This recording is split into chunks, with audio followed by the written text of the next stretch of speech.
नीले आकाश के नीचे टिमटिमाते तारों की छांव में घर की छत पर उमस भरी अलसाई रात में मैं अकेला आकाश गंगा को निहारता और सोचता, जीवन को कोई किसी एक परिभाषा में कैसे बांट सकता है।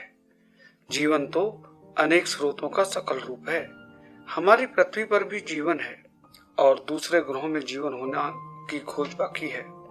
हे ईश्वर, पृथ्वी से ये चांद सितारे कितने सुंदर दिखते हैं। पास जाकर देखें तो बहुत सुंदर ही होंगे। मेरे मन मस्तिष्क में एक प्रश्न कौंधा, क्या इन ग्रहों से हमारी पृथ्वी भी ऐसी ही सुंदर दिखती होगी? इस प्रश्न ने मुझे बेचैन कर दिया। मैं इस उत्तर की खोज की उधेड़-बुन में लगा रहा और कब सो गया पता भी नहीं चला। मैं एक स्वप्न लोक में खो गया था। एक सुंदर अधेड़ महिला पास की पहाड़ी पर सुगबगा रही थी। वो अपने दर्द को चेहरे पर उकेरती, पर उसके दर्द की बारीकियां कोई नहीं पढ़ पाता। अधेड़ महिला अपनी पीड़ा अपने में समा लेती। पीड़ा को स्वयं में समा लेते मैंने अपनी माँ को बहुत बार देखा है। उसके चेहरे की पीड़ादायी इबारत को मैंने पढ़ने की कई बार कोशिश की, पर मैं अपनी माँ के मदहवास चेहरे को कभी शब्द नहीं दे पाया, क्योंकि माँ अपने अंतर में दुख को कभी अपने बच्चों के समक्ष अभिव्यक्त नहीं करती। माँ का स्वभाव ऐसा ही होता है। रात और गहरी हो चुकी थी। तभी मुझे लगा एक पुरुष आकाश की ऊंचाइयों से उफान भरता महिला के समक्ष आ गया। मैं उन दोनों के पास पेड़ के पीछे छिपकर उनकी बात सुनने लगा। आओ चंद्र, कैसे हो? पीड़ा का बोझ अंतर में समेटते हुए महिला ने संबोधित किया। पृथ्वी, तुम कितनी सुंदर हो। बहुत ही सरल स्वभाव से चंद्रमा ने उत्तर दिया। सुंदर थी, बहुत सुंदर। अब सुंदरता कहाँ? पृथ्वी का दर्द बाहर आने को तड़प उठा। तुम हमारे आकाशीय परिवार की सबसे सुंदर ग्रह हो, फिर भी हताशा। चंद्र ने अपने भाव प्रकट किए। प्राकृतिक संसाधनों से परिपूर्ण मैं हजारों प्रकार की जैविक प्रजातियों की मालकिन हूँ। कितने सुंदर जीव जंतु, वनस्पति, सागर, महासागर, नदियां, पहाड़, मेरे पास सब कुछ है जिसे मैंने मानव के लिए सहज कर रखा है। मानव मेरा बेटा है, मुझे माँ कहता है और तुझे मामा। चंद्र, इस रिश्ते से हम दोनों भाई बहन हुए ना, है ना? चंद्र ने पृथ्वी के कंधे पर अपना हाथ रख दिया और गले लगाकर स्वीकार कर लिया। क्यों नहीं, वैसे भी हम दोनों एक दूसरे के पूरक ही हैं। चंद्र, ये मानव अब तुझ पर पहुंचने का प्रयास कर रहा है। पृथ्वी की आंखें डबडबा आईं। अच्छा है, भांजों को मामा के पास आना ही चाहिए। चंद्र ने प्रसन्नता जाहिर कर दी। नहीं चंद्र, नहीं। जब मानव ने मेरे यहाँ जन्म लिया तो मैं भी बहुत खुश थी। मैंने मानव को श्रेष्ठता का अधिकार दिया। फल, फूल, जीव जंतु, प्राकृतिक सौंदर्यता में जीने का उसे हक दिया।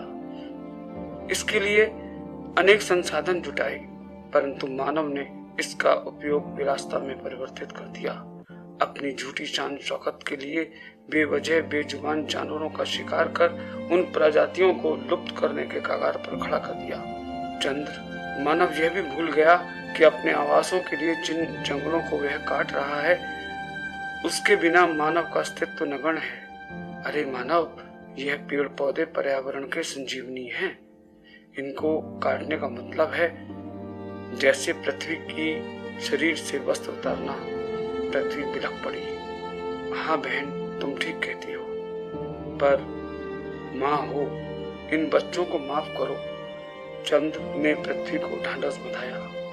जब तक मुझ में शक्ति है चंद्र, जो कुछ अब भी मुझ में है सब मानव का ही तो है, जो मैं इसे देती रहूंगी। पर दुख इस बात का है कि मानव ने पृथ्वी को अपने जैसे कीड़ों की तरह भर दिया। आज दूसरे प्राणी खत्म होने के कगार पर हैं और मानव की संख्या दिन प्रतिदिन बढ़ती जा रही है। मैं कैसे इस बढ़ते पारिवारिक बोझ को सह सकूंगी? बहन, मैं अब समझा, प्रकृति ने माँ को बनाया ही इसीलिए है। हाँ चंद्र, मैंने जिस मनुष्य को जन्म दिया, अब उसके अंधकार भविष्य को देख मेरा कलेजा फट उठता है। कैसे मैं मानव द्वारा प्राकृतिक संसाधनों के नुकसान पहुंचाने के कारण मरते तरफते देखूं। पेड़ काटते समय मनुष्य ने यह भी नहीं सोचा कि कुछ इंच जमीन के बदले पेड़ मानव को फल, शुद्ध हवा, लकड़ी, दवा, छाया, वनस्पति, पक्षियां का रैन बसेरा, बारिश, उर्वरा शक्ति, बहुत कुछ। लेकिन मनुष्य को कुछ इंच जमीन को देना गवारा नहीं हो रहा। अब तो बड़े बड़े बगीचे गमलों में सिमट कर रह गए हैं। पृथ्वी चंद्र के समक्ष अपने अंतर के दुख को निरंतर अभिव्यक्त कर अपनी चिंता व्यक्त कर रही थी। चंद्र पृथ्वी की चिंता को सुनकर अवाक था और बोला, पृथ्वी बहन, मानव तो पेड़ों की पूजा करता है, फिर ऐसा क्यों? हाँ पृथ्वी, यह मनुष्य जहाँ भी जाता है उस जगह को प्रदूषित कर देता है। हमें मानव को समझाना होगा, उसे बताना होगा कि वह अपनी वसुंधरा को, अपने पर्यावरण को प्रदूषित न करे। चंद्र चिल्ला उठा।